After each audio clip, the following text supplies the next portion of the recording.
Good afternoon and welcome to the Cottage Heart and Vascular Center's virtual Meet the Doctor with Dr. Daniel Alfson. I'm Christy Borneman with Cottage Health, the marketing manager, and it's my privilege to be your moderator this afternoon. Before we begin, I'm going to go through a few housekeeping items. If you experience any technical issues with Zoom throughout this presentation, feel free to send a direct chat to Zoom Help, and someone will be able to assist you. At the conclusion of this presentation, we'll host a question and answer session. Please use the Q&A button at the bottom of your screen at any time during the presentation to ask questions. Please note that a recording of this presentation will be emailed to you later this week. So it's now my pleasure to introduce Dr. Daniel Alfson. A registered physician in vascular interpretation, Dr. Alfson recently began clinical practice as a vascular and endovascular surgeon with Santa Barbara Vascular Specialists after completing his vascular surgery fellowship at Boston Medical Center and his general surgery residency at Los Angeles County, USC. He brings to the Santa Barbara community a breadth of experience and innovation in technology for both open surgical and minimally invasive endovascular therapy for the treatment of carotid artery disease, aortic aneurysms, peripheral artery disease, and venous thrombosis or insufficiency.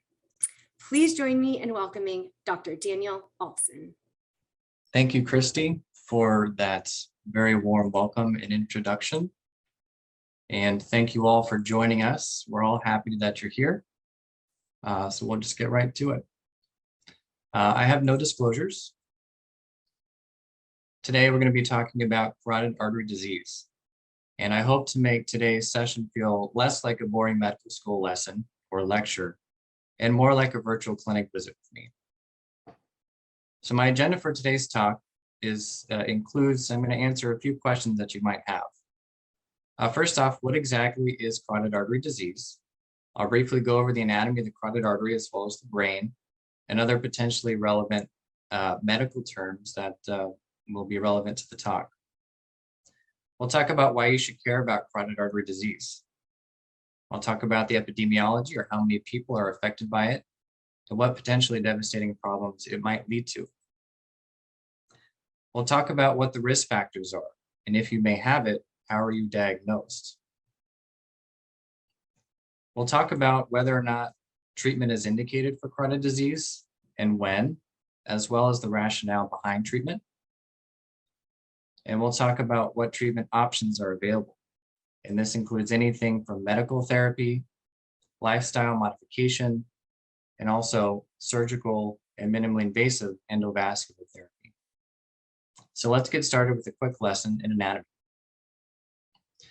The carotid arteries are the two main blood vessels in your neck, one on either side, that supply blood to your brain. They carry blood from your heart up through your neck to each side of your brain. The right side of the right carotid artery supplies the right side, and the left carotid artery supplies the left brain. The carotid is actually split up into three separate arteries, three on either side. There's the common or the main trunk of the carotid artery. That splits off into the external and then the internal, which is the most important, that supplies blood to the brain. Because of the way the brain is connected to the rest of the body, the function of one side of the body is actually controlled by the function or by the other side of the brain. For example, the left side of the body is controlled by the right side of the brain, and this will come in to be important when we talk about symptoms. Normal carotid arteries are smooth. They don't have any plaque or any kind of narrowing.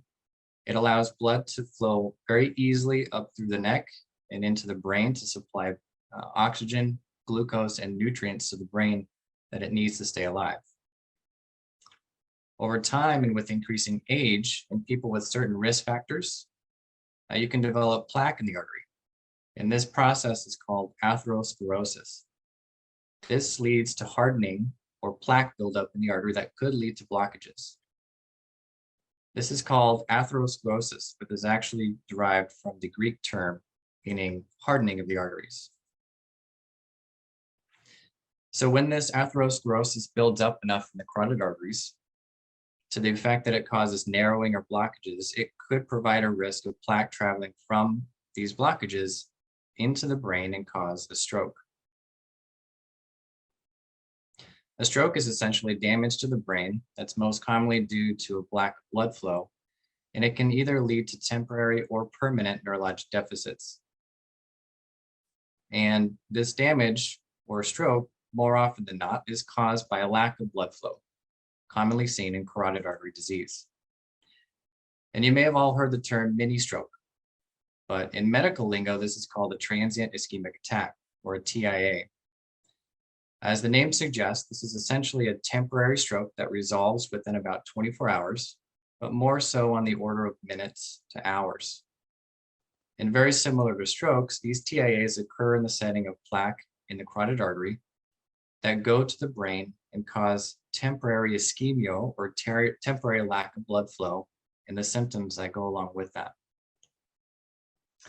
Oftentimes, having a TIA or mini stroke is the very first sign of having carotid artery disease, and it may be the first sign that you might have a stroke in the future.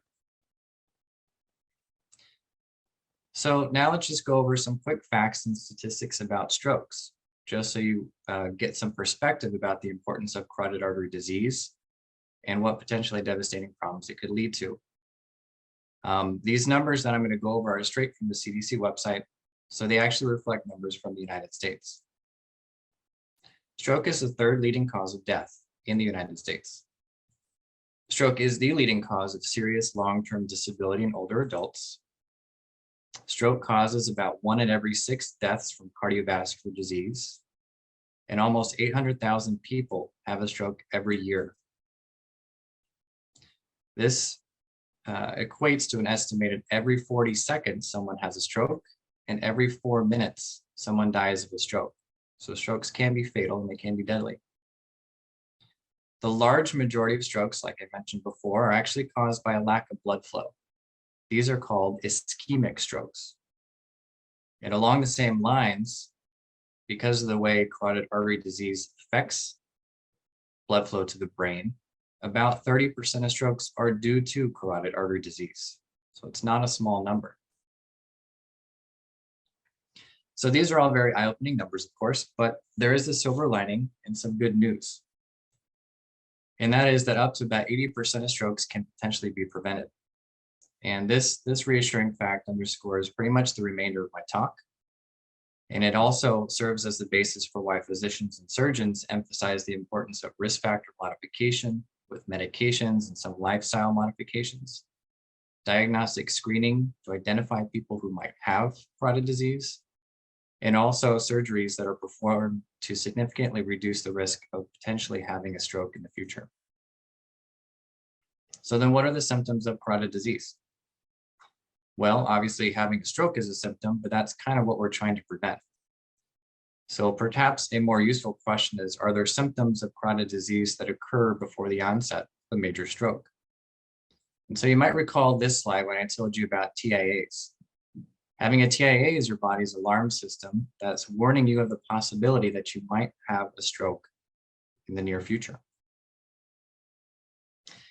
In fact, after having a TIA, there's a 17% risk of stroke occurring within the following 3 months. And the highest of that risk occurs within the next 2 weeks or so. So obviously TIA should be taken very seriously when they occur. So since a TIA is essentially just a short-lived stroke, it causes symptoms that are very similar to a stroke. And what are these? There's an acronym that was created by the American Stroke Association in order to make recognition of these symptoms a lot easier. And that acronym is BFAST, B-E-F-A-S-T. Each of these letters, besides the last one, stands for a symptom that might potentially be present when you have a TIA or a stroke. Loss of balance, headache, or dizziness are all potentially symptoms, but they're all actually very non-specific, especially when they occur in isolation. But they have a little bit more predictive value if you have, for example, loss of balance in addition to weakness, or headache in addition to speech difficulty. Vision problem is also a very common symptom of a TIA or stroke. Typically, the more likely symptom, rather than blurred vision, is actually vision loss in one eye or the other. And generally, this is called amaurosis fugax, which is Greek for fleeting darkness. It's called this because people who experience this oftentimes describe the feeling or the visual symptom of a curtain shade coming across their visual field until they have temporary but complete blindness. People often describe this like a dropping of a curtain at the end of a movie. And so just some anatomy again, if this is due to carotid disease, it's typically because plaque broke off from the carotid down here and went up and lodged into the ophthalmic artery, blocking off some blood flow to the retina of the eye. Facial drooping is another symptom, and this usually affects only one side of the face and the lower part of the face, usually leading to drooping or an unequal smile. Sometimes facial numbness is the symptom instead of weakness or paralysis. And then similarly, weakness or numbness of the arms or legs is also a very common symptom. As I pointed out earlier, the nerves from the brain cross over to the other side when they get to the body. So for example, if the TIA results in left arm weakness, that's due to a problem in the right brain, which is due potentially to a problem in the right side carotid artery. So some examples of this are repeatedly dropping objects, for example, a cooking utensil when you're trying to cook, or briefly being unable to write with a pen, and then shortly thereafter regaining that function back to normal. That's an example of someone who might have experienced a TIA. And then finally, difficulty with speech, or garbling or slurring your words, or even having trouble comprehending what others are saying. Those might also be symptoms of a TIA or a stroke. And the last one essentially represents the importance of calling 911 immediately as soon as any of these symptoms occur in either yourself or anyone that you're with. And all of these essentially should be treated as a serious medical emergency requiring immediate treatment, because they potentially could be a very strong predictor of a future stroke, or even could actually be the sign of you having a stroke at that time. So early recognition of these is one of the keys to preventing stroke and improving outcomes after having a stroke. So those are the symptoms. But does carotid artery disease always cause these symptoms? Well, the answer is no, unfortunately, or fortunately, depending on how you look at it. In fact, actually about only 15% or so of people who have had an ischemic stroke actually had some sort of warning TIA or symptom before that stroke. And so that means up to about 85%, which is a high number of people with carotid disease, actually don't have any symptoms at all. And so we call this asymptomatic carotid disease. So you might be wondering, how to identify people who have the disease but don't have symptoms? And this is where screening comes into play. In conditions like carotid artery disease, which obviously have potentially devastating outcome, screening represents a really good opportunity to identify these conditions and potentially prevent a future stroke. And we'll talk about screening here in a little bit. We'll talk about it next. So in 2011, about 10 years ago or so, a group of American medical societies got together and published recommendations for the management of people with carotid artery disease. Within these recommendations, they also included recommendations for who should be screened for carotid disease. And I know this is 10 years ago, but really recommendations haven't changed between then and now. So we still use these. So according to these guidelines, screening might be considered in people with symptomatic peripheral disease, coronary disease, or problems with the arteries in your heart, atherosclerotic aortic aneurysms, or dilations of blood vessels in your belly, or anyone with 2 or more of the following risk factors: high blood pressure, high cholesterol, tobacco smoking, a family history or with a first-degree relative who had some sort of atherosclerosis manifested before age 60, and then also family history of ischemic stroke or stroke due to lack of blood flow. In the same year, 2011, the Journal Society of Vascular Surgery also published guidelines that are complementary to the ones we just talked about. And I wanted to mention these because they give some guidance about what age is appropriate for screening. They say that screening for asymptomatic carotid disease should be considered in people who have clinically significant peripheral arterial disease, regardless of age, or anybody who is 65 years of age or older with either coronary disease, again, heart disease, tobacco smoking, or high cholesterol. These guidelines also mention something called a carotid bruit. And maybe perhaps you've been told that you have a carotid bruit by your doctor. What exactly is this? This is a high-pitched sound that's made by blood traveling through a narrow carotid artery is heard with a stethoscope. Normal carotid arteries that don't have any blockages or narrowing don't cause a carotid bruit. And so the presence of a bruit suggests the possibility of a narrowing due to carotid disease. And that being said, just by the fact that you have a carotid bruit doesn't necessarily mean that you have carotid stenosis, because it's a very low sensitive test. It actually means very little as a standalone test. And just to give some perspective, only about 1.2% of people who were found to have a carotid bruit actually had significant carotid disease in the largest reported study of carotid screening in asymptomatic people. So because of this, the published guidelines recommend that we use the carotid bruit, the presence of the carotid bruit, in combination with the presence of other risk factors as an indication for screening. So along the same line of thought, why don't we screen everybody in the general adult population?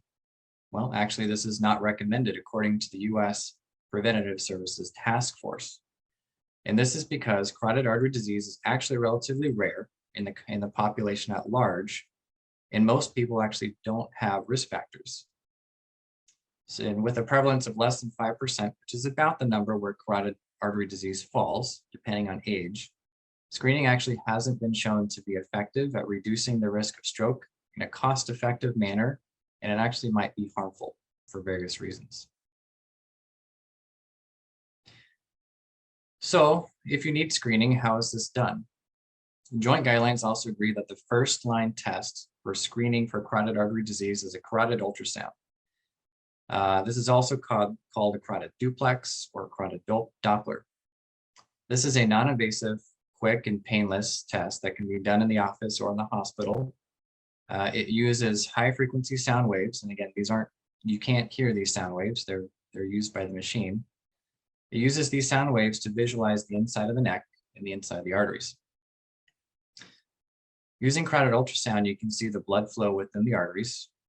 You can also see the characteristics and the morphology of plaque that might be in there. And then most importantly, it allows you to assess the areas and severity of narrowing or blockage. And you can appreciate in this picture here, this is an example of the sound waveform of flowing blood within the carotid artery. And it looks like a jagged or sawtooth appearance. So each of these peaks here corresponds in time to each heartbeat. And then the height from bottom to top correlates with the speed of blood at that given time. And not to bore you too much, but just to give you some idea, but according to laws of hemodynamics, blood travels faster in areas that are more narrowed. And so we use this measure of the peak velocity to tell us how stenosed or how narrow the artery might be in that location. And this is illustrated in this table. We actually use these speeds to determine these levels of stenosis. So on the left-hand column, we see stenosis percentage ranging from normal, or essentially 0% stenosis, to occluded, or 100%, with various ranges in between. And on the right side, we see the speed of blood flow measured in centimeters per second, ranging from less than 125 to usually greater than 230. And so as you can see, the higher the speed of blood flow, the higher the stenosis. So this is one of several factors that we use. We look at on ultrasound to determine the overall severity, but it's probably the most important. So we just finished talking about screening for people who don't have symptoms, but what's the diagnostic study for people who have symptoms or have had a stroke or TIA? And the same guidelines actually also suggest that the first line test is still carotid ultrasound, regardless of symptoms or no symptoms. And this is in order to identify if people who have carotid territory ischemia is actually due to carotid disease. Other tests are also frequently performed to gather some more information that might potentially be relevant to the clinical situation. And oftentimes, the information gained from these tests is complementary to the ultrasound that's usually done first. Some examples include a CAT scan. You might have an MRI, and also a catheter-based angiogram or angiography. We'll talk about this one a little bit more in detail a little bit later, just because it's one of the main components of a couple treatment options for carotid disease. So are you at risk for carotid disease and the stroke it may lead to? Well, here's a list or a compilation of risks that increases your odds of developing carotid artery disease and potentially risk of stroke. These include high blood pressure, high cholesterol, obesity, diabetes, older age, smoking, lack of physical activity, or carotid artery, clogged arteries. You'll notice that one of the ones that's not listed on this slide, but it's very important that I mentioned before, is a family history or even personal history of having a stroke. I also want you to notice that if you look at these, you'll notice that most of these are what we refer to as modifiable risk factors, aside from age. So modifiable risk factors are factors that we can actually modify, either by controlling with medications or diets, correcting with surgery, or avoiding altogether to reduce the risk of stroke. And so treatment of these is the cornerstone for future stroke prevention. So now let's talk about the treatment. In general, when we talk about treating carotid disease, there are two different arms, but they go hand in hand: the medical treatment options and also surgical treatment options. We'll talk about medical treatment first. So once a diagnosis of carotid artery disease is made, regardless of symptoms, regardless of severity of disease, regardless of any intervention or surgery that might be planned, everyone is started on optimal medical therapy. And I'll get into what exactly that is here in a minute. So while the goal of treating with medical treatment is directed at preventing stroke, it's also directed at reducing overall heart health and cardiovascular related health. And so I'll bring up this slide again, where I talked about atherosclerosis being the buildup of plaque in arteries over time. And we talked about this in reference to the carotid artery disease, but in fact, this happens in all parts of the body over long periods of time. So plaque can actually build up in the heart, leading to coronary disease and potentially heart attacks. Plaque can build up in the arteries leading to the kidneys or the renal arteries, potentially leading to high blood pressure that could be difficult to treat. Plaque could lead to, or atherosis could build up in the large arteries in your abdomen, leading to aneurysms. And also, probably more frequently, in the peripheral arteries, leading to claudication or potentially gangrene or wounds. So this explains why medical treatment is important, not just for carotid prevention or carotid treatment, but also for overall cardiovascular health. And that's because we're treating essentially the same disease process. So medical treatment in particular involves both medications and lifestyle modifications. The most important for medications are the following. Antiplatelet therapy is very important, and it's generally recommended for anyone with any kind of atherosclerosis. It has shown strong benefit in people who have had strokes or have symptomatic carotid stenosis in the effect that it prevents future strokes. It has a little bit less robust evidence supporting its use in people with asymptomatic disease, but still, it's recommended in order to reduce overall cardiovascular problems. Typically, the medications that are used include aspirin, typically just a baby dose taken daily. But clopidogrel, or Plavix as the brand name is, has also been shown to have similar efficacy. And these medications essentially work to prevent the clumping together of platelets, which then potentially might lead to the buildup of clot on the inside of arteries. Control of cholesterol is also very important. It's also been shown to be more beneficial in people who have symptomatic disease, but nonetheless, it's recommended in people who have asymptomatic as well. The goal LDL is recommended to be less than 70, and LDL is essentially a type of cholesterol. Medications that are used to treat this are typically statin medications. You might have heard of them. Lipitor is one example.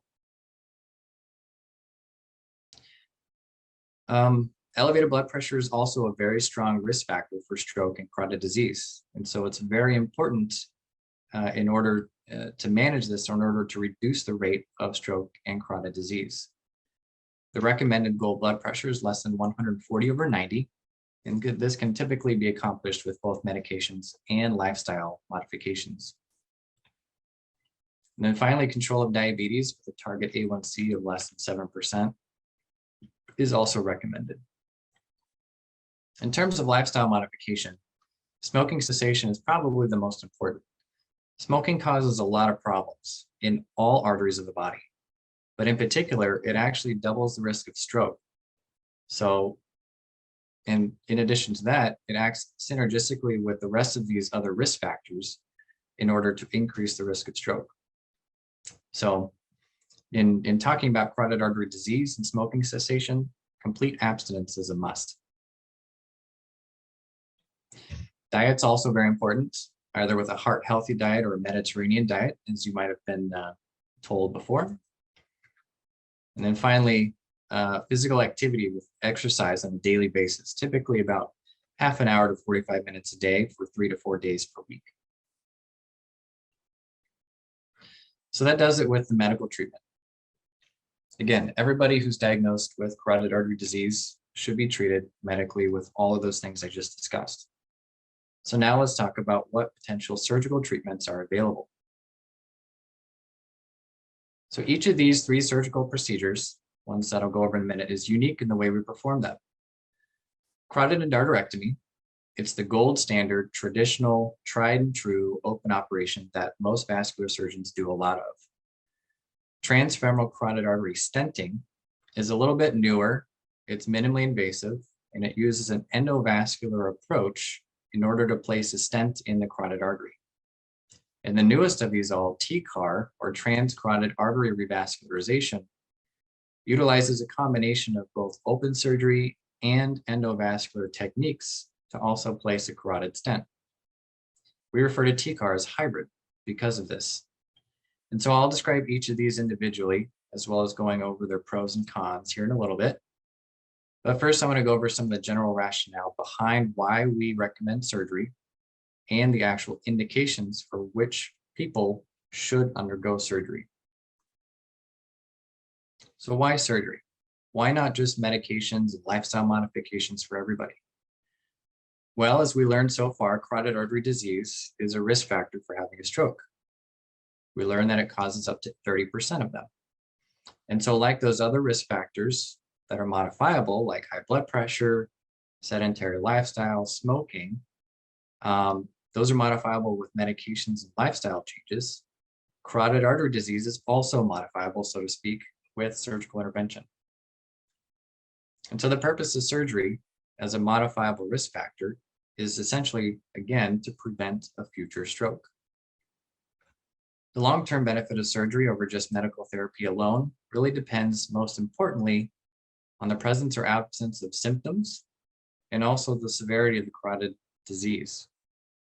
So along the same lines, people who are symptomatic and people who have greater severe disease have more long-term benefit after having surgery.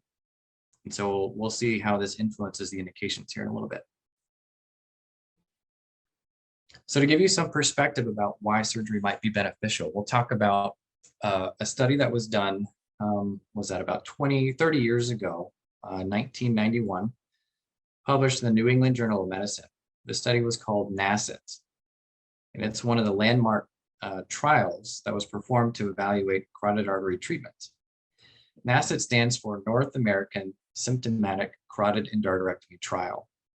And this looked at people who had symptomatic disease and at least 70% of stenosis or greater.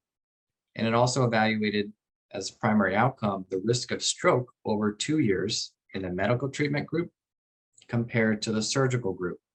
And by surgical, I mean people treated with the open traditional surgery. And what they found was that over 2 years, surgery offered quite a substantial benefit over just medical treatment alone for these symptomatic patients. The medical group, at 2 years, there was a 20% risk of stroke. Compared to the surgical group, at 2 years, that risk was 9%. So quite a big drop. On the asymptomatic side, this study in 1995, published in JAMA, Journal of the American Medical Association, looked at the risk of stroke over a longer period of time, 5 years, in asymptomatic people with at least 60% stenosis. And so they also found that surgery had benefit in these people compared with medical therapy alone. And these are the actual numbers. The risk of stroke over 5 years, medically treated people, was about 11%. So as you can see, less than for symptomatic, but still 11%. And when surgery was in the mix, after 5 years, the risk of stroke was 5%. So it cut it in half. So these two landmark studies form the foundation for why we offer surgery and why we say a surgery is potentially beneficial in these patient populations. So this is a good opportunity, to tell you what surgery for carotid artery does not do.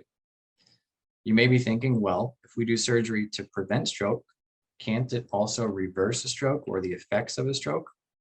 And the short answer to that is generally no. Surgery generally does not reverse a stroke or the effects of stroke. There are some rare clinical situations that I won't go into that this is not entirely true, but in general, surgery doesn't reverse a stroke or the effects of a stroke that's already occurred. So just keep that in mind. So then what are the indications for surgery? Well, it's actually multifactorial. There's a lot of different things that go into the decision-making process when we say you need surgery or you don't need surgery. And a lot of it's based on the anticipated benefit of your reduction of stroke risk in the future. So for symptomatic people, anybody who's had a prior stroke or has had a TIA, surgery is recommended for anyone with greater than or equal to 50% stenosis in the carotid artery. And also, for surgery to have a significant benefit on future stroke prevention, the expected risk of stroke or death that's caused by the surgery must be less than or equal to 6%. And so you might be thinking this is a little frightening, but surgery itself is not a zero risk procedure. Surgeries potentially have their own risk of complications. And so for the most part, looking at this 6%, it seems like a very high number. And I think most vascular surgeons would agree this is too high, as most hospitals that routinely perform carotid interventions, this is not a problem or not a difficult to achieve threshold. When looking at asymptomatic people, surgery is indicated for anyone with greater than or equal to 60% stenosis. There is some variation between this. Some surgeons are actually waiting until the stenosis is 70 or 80% before recommending surgery, especially for asymptomatic people. And this is because current medical therapy is thought to be a lot more effective than when the older or decades old trials were done that provided these initial recommendations. So there's still some debate about the 60% stenosis. Most of the time it's 70 or 80%. Also, asymptomatic people should have surgery if they have a life expectancy about 3 to 5% year or 3 to 5 years out. And that's essentially to have a long-term benefit or essentially see a long-term benefit after the surgery. And then the perioperative stroke or death rate is recommended to be less than or equal to 3%. And again, procedures have their risks, including stroke. And so the last thing that we want to do for someone who hasn't had a stroke during a procedure that's meant to prevent a stroke is cause a stroke, if that makes sense. So that's why for asymptomatic stenosis, this 3% is a lot lower than the 6% for symptomatic. And again, in general, for the most part, in most hospitals around the country, this is very easily achievable, and it's not a problem, as we'll see in a bit. So let's talk about the actual procedures themselves. Carotid endarterectomy, like we said, was the traditional open surgery. It's been actually performed since the 1950s, and it's actually probably the most commonly performed, or one of the most commonly performed surgeries by vascular surgeons. It's regarded still as the gold standard. The surgery is performed in an operating room in the hospital. The patient is usually put to sleep under general anesthesia. An incision is made on the neck, overlying the carotid artery. The carotid artery is identified and dissected down. The artery is then opened along the area of plaque, and the plaque is entirely removed surgically. And this is actually a picture, not my own personal picture, but nonetheless a picture of some plaque that was removed during an endarterectomy, just to give you some idea of what that looks like. So once the plaque is removed, the artery itself is closed with a patch, typically. The neck incision is closed and the patient is woken up. People usually stay in the hospital for monitoring just for an overnight admission and then go home the following day, more often than not. Transfemoral carotid stenting is a minimally invasive procedure that uses endovascular techniques to place a stent in the carotid artery. Performing a cerebral angiogram, like we talked about in the diagnostics portion of this talk, it's one of the main components of this procedure. This particular approach has traditionally been performed in people who need carotid surgery but are deemed to be too high risk for undergoing carotid endarterectomy, for reasons we'll talk about in a minute. It was first performed probably in the mid to late 90s, and it picked up in the early 2000s. The procedure is typically performed in a hospital setting, like a hospital angiogram, like depicted here. Patients are often sedated rather than put to sleep completely. A small tube called a sheath is inserted into the femoral artery in the groin, and a wire, very small but long wire, is navigated up through the body, through the abdomen, through the chest, around the heart, around the arch of the aorta here, where all the great blood vessels come off, and then navigated into the carotid artery where treatment can be done. A wire is used to then cross or get across or through the blockage. A small filter, which is essentially a net, is placed in order to catch any kind of clots that may pass beyond the area into the brain during the procedure. A balloon is used temporarily to blow up and dilate the area of narrowing. And then a stent, which is essentially looks like this. It's a metal scaffold that looks like a tube or a cylinder. The stent is then deployed across this area that was just ballooned and left in place. And this is in order to keep the artery open. And just to be clear, when we do this operation, the plaque is not removed. It's basically pushed against the side of the artery and left in place, scaffolded by a stent. And here's an actual angiogram that shows the before and after, with the area of stenosis and the area of stenting with no more stenosis. So quite a dramatic difference. And the third procedure, TCAR, transcarotid artery revascularization. It's an innovative, minimally invasive, hybrid stenting procedure that employs both open surgery techniques and endovascular techniques. It's the newest kid on the block, and it was first introduced about 10 years ago or so. And because of the novel way in which the brain is protected with flow reversal, it has equivalent, if not better outcomes, with probably a much lower risk profile than carotid endarterectomy and transfemoral carotid stenting. So it's actually rapidly becoming more and more frequently performed around the country. Here's a video that kind of describes the procedure itself. TCAR is generally performed in the hospital by vascular surgeons.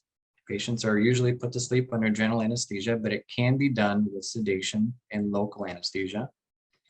It starts essentially as an open operation with a small incision at the base of the neck. The carotid artery is identified. The carotid artery is then accessed with a needle under direct visualization, and a wire is inserted. And over that wire, a sheath is placed, and the sheath is secured. Another sheath is then placed in the groin, in the femoral vein, and then these sheaths are connected between the two. Blood flow is allowed to reverse, essentially flowing from the carotid artery in the neck to the femoral vein in the groin. And it goes through this filter system that filters out any potential plaque or clot that might go through it. And this system is called flow reversal. With the blood flow reversed, the procedure is very similar to a transfemoral carotid stent. A balloon is used to dilate the area, and then a stent is placed. And this is all done with flow reversal in order to prevent any potential plaque from flicking off and going to the brain. So once the stent's placed, the blood flow is returned to normal, the sheath is removed, the artery is repaired, and the neck is closed. Patients also are typically monitored in the hospital overnight and discharged on the following day. I want to give you just an example. This is the filter that's within that flow reversal system. This is an example of what kinds of plaque and clot are caught within this filter. Potentially, if it's not used, what could be going to the brain with these other procedures, potentially. So how do we choose between these three different procedures? Well, to this day, there's still a lot of ongoing research being performed in order to answer this question, but we're seeing an obvious trend in favor of one. If we take a look back in time before the introduction of TCAR, we really only had the gold standard, carotid endarterectomy, and transfemoral carotid stenting. The CREST trial was designed to compare the two, and this was published 10 years ago in New England Journal of Medicine. Essentially, it showed no difference in a combined outcome between the two procedures, including stroke, heart attack, or death.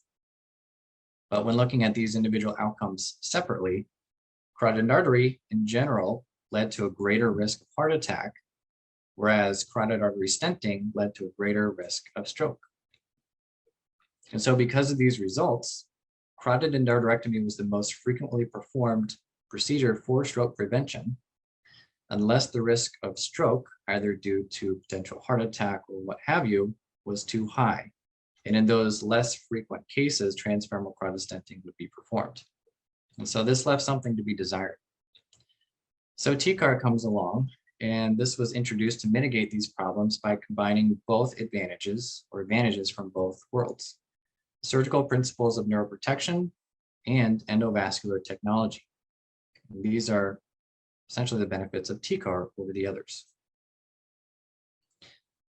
A significant amount of research has been done since the introduction of TCAR that supports it. For example, this study done 2 years ago demonstrates that in-hospital stroke and death rate was essentially equivalent, comparing TCAR versus carotid endarterectomy. And these other benefits favored TCAR. These include less risk of heart attack with TCAR, less risk of nerve injury, less time in the OR, shorter length of stay, and a less risk of bleeding. Comparing TCAR with transfemoral carotid stenting, the outcomes are also quite different. This study, published in JAMA 3 years ago, showed that TCAR actually had significantly lower risk of stroke or death compared with transfemoral carotid stenting. And this was a durable outcome out to about 1 year, with still a significant difference. The advantages of TCAR over transfemoral stenting become even more pronounced in older people, specifically those older than 80. This study found 72% less risk of stroke compared to transfemoral stenting, among other significant results. And interestingly, it also found no difference in outcomes across all age groups when comparing carotid endarterectomy and TCAR. And the last study I want to bring up is a recent study published last year in JAMA, Journal of American Medical Association. that showed pretty much the fact that hospitals who just had the availability of TCAR were able to demonstrate significantly lower risk of major adverse cardiovascular events, or MACE, with a 10% risk reduction over and compared to hospitals who only offered carotid endarterectomy. It also showed increasing rates of TCAR over the time period and similar rates of major adverse cardiovascular events between TCAR and carotid endarterectomy. And so this serves as a good segue to my closing remarks. I'm actually happy to tell you that as of almost a year ago or so, Santa Barbara Cottage Hospital actually joined the ranks of other hospitals that have adopted TCAR as a promising, innovative, minimally invasive hybrid surgery technique aimed at treating carotid artery disease and reducing the risk of stroke. And so I'll speak for my fellow vascular surgeons as well as my colleagues in the Heart and Vascular Center at Cottage and say that we're here for you and we're working together to reduce the risk of stroke. Thank you. Thank you so much, Dr. Alfson. What a informative presentation. You were really able to take a complex issue and boil it down and make it understandable. So great job. Thanks so much. So we will move now to a Q&A session. If you have a question, please put your question in the Q&A box using the button at the bottom of your screen. And what I'll do is I'll read the questions aloud to Dr. Alfson. And just as a reminder for those of you, this is being recorded and the recording will be emailed to you later this week. So Dr. Alfson, the first question we have, after being diagnosed with carotid artery disease, is more ultrasound testing needed? Yeah, Christy, that's an interesting and a really good question. As I said, carotid ultrasound is typically the first imaging study that's done to make the diagnosis. And so we use information that we get from that study to decide whether or not surgery is indicated. In people who we decide to monitor clinically and just treat medically, it is still important to continue to what we call survey or keep an eye on the carotid disease, as sometimes it can progress. So for example, if I see somebody in clinic who comes to me and they're asymptomatic, so they've never had any TIA or stroke, but we have an ultrasound that shows about 50 or 60% stenosis. Depending on a couple of factors, I may decide, it's probably more reasonable just to medically treat, and we'll kind of see how things go. Some of the numbers that I kind of gave you, if you extrapolate those out, people who are asymptomatic with stenosis have about an annual risk of about 2% per year of having a stroke. And that's based on older data. So actually newer data with newer medications, the risk is probably lower. So we might decide to just treat medically and avoid surgery. And so what I'll recommend typically, aside from medical treatment, is either 6 months from the initial study or 1 year from it, we'll get another ultrasound to assess and see if the disease has progressed. If it's progressed to a point that it's higher rate stenosis, then potentially at that point, surgery might be beneficial. But if not, then we continue to survey with ultrasound. Great, thank you. Can TCAR be used in other arteries besides the carotid and blood vessels in the heart itself? That's a good question, and actually a very interesting consideration that I haven't thought about. But I think the principles of TCAR are most important for any kind of neuroprotective case, especially with carotid disease. And since flow reversal is the main component that protects the brain from stroke, I think it primarily has a role in carotid disease itself. I can't necessarily imagine another location or another carotid or another artery location that would be beneficial for. There are things that we use similar to transfemoral carotid stenting. For example, we do use filters when we do treatments in legs in order to catch any potential clots. But I don't, from my understanding, I don't think a TCAR similar situation has been used in that kind of a situation. It's a good question though. Great, thank you. If you have no other risk factors than age and being a former smoker, would there be any need for testing? So it kind of depends on age. Typically 65 is the cutoff. So I would suggest, if I were to see you in clinic and you were 67, for example, and had a smoking history, I think it would be reasonable to proceed with a carotid ultrasound just for screening, because you have a risk factor, or at least two risk factors. So I do think that that's an important consideration. Oftentimes doctors will, like I said, listen to your neck with the stethoscope and listen for a carotid bruit. The addition of a carotid bruit increases the sensitivity of getting an ultrasound and finding carotid stenosis. So a couple things to take into consideration, but short answer, yeah. Okay, great. Thank you. So we're getting a couple questions. I'm trying to group them about specific physicians who treat, who use these three treatment options that you described. Do all specialties treat with the three treatment options for carotid artery disease, or only certain physicians? Like, do only certain physicians do TCAR, for example? Yeah, that's an excellent question.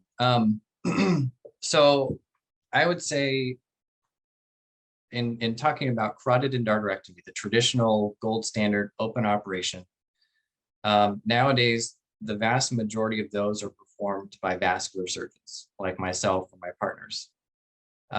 There are still general surgeons, some neurosurgeons or brain surgeons who do those operations, but again, the vast majority is a vascular surgeon. Transfemoral carotid stenting, I would say the vast majority of those are kind of split and done between either interventional radiologists, neurosurgeons, or vascular surgeons.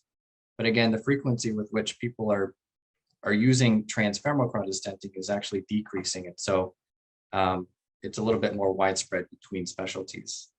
TCAR, since it's relatively new, again, is most commonly done by vascular surgeons because it does require someone who's trained in surgical principles. So it's not a purely endovascular procedure. It's a combination of both.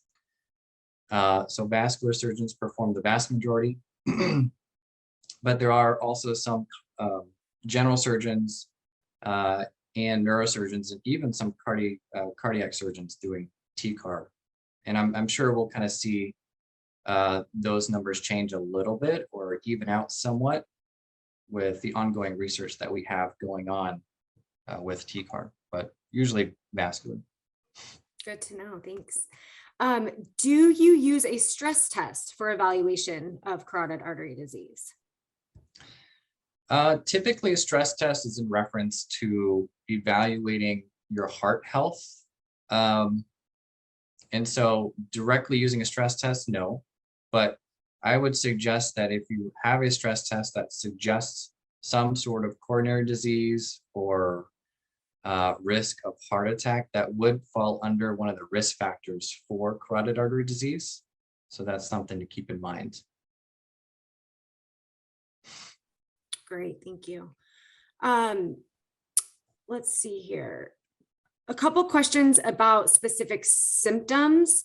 Headache was a question, as well as in sebaceous cysts in the thighs and tiny bead-like bumps. Are those potential symptoms that you see? Sebaceous cysts and beads in the thighs, no, I don't think so. Specifically in relation to carotid disease. Headaches, that's a relatively non-specific symptom. And it's important to mention that, now that you bring that up, there are what we call stroke-like symptoms that can be very similar to the symptoms I talked about with TIA or stroke, but are due to another or a different medical condition. Headache is one of those kind of non-specific stroke-like symptoms that could be caused by, for example, something like a migraine, which has a different etiology. It's not necessarily caused by carotid disease. Something like peripheral neuropathy or kind of tingling or pins and needles feeling on the bottom of your feet. Typically, that's not a stroke symptom. It's a more like stroke-like symptom, usually due to diabetes. But if it does cause or is associated with a change in your sensation, meaning before you felt completely normal, didn't have any kind of sensation loss, and then now all of a sudden you do, that's a little more concerning for an acute kind of stroke or TIA. Some other examples, some of you might have heard of Bell's palsy. Bell's palsy is essentially a temporary paralysis involving your facial nerve that controls the muscles in your face. It typically is not a result of a brain problem per se, it's just the nerve. And distinguishing between the two can be somewhat difficult, but in general, I would suggest that anytime you have any kind of facial droop, consider it potentially a stroke, as that's more of a concerning problem. And then if it's not good, it's good that we ruled out that. But again, Bell's palsy is potentially stroke-like or could cause stroke-like symptoms that could be similar, but not necessarily related. I hope that made sense. Yeah, no, it did. Thank you.